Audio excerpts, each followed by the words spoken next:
there seems to be a significant fracturing in the MAGA coalition. 1 in 7 Republican voters now say that they regret their vote from 2024.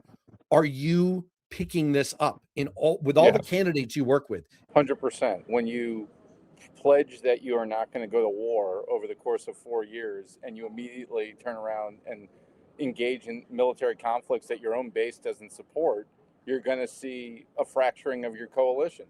And his base was very much a base of anti-war Republicans that were really turned off by the Iraq War under the W administration, the Bush administration, and he immediately turned down and went into a Middle East conflict they said he would never do.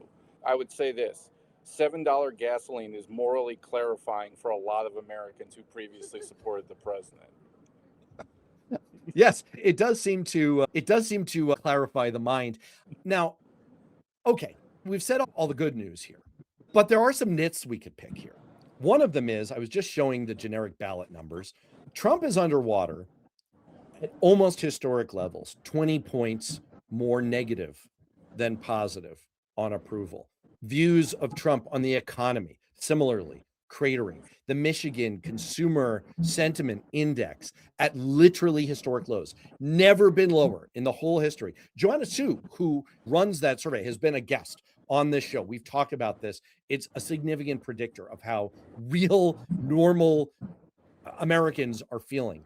But it doesn't seem that full loathing of Trump that you just talked about, the fracturing of the MAGA coalition, doesn't seem to be fully translating to the generic ballot. Why do you think that is?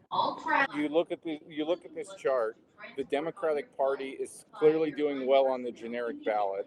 There was a period in 2024 where the Republicans led the generic ballot.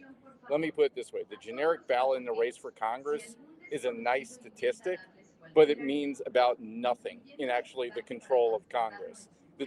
Because control of Congress isn't based on a national generic ballot. It's based on the generic ballot in the districts that determine control of Congress. And those districts are probably lean slightly more conservative.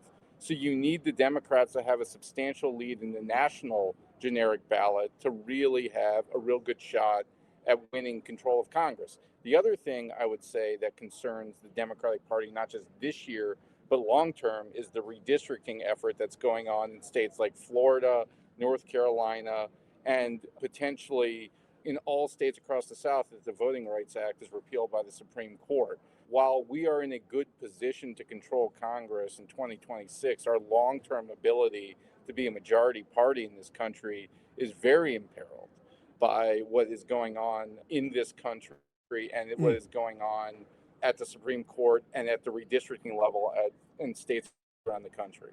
So yes, there's good news, but there's bad news on the horizon.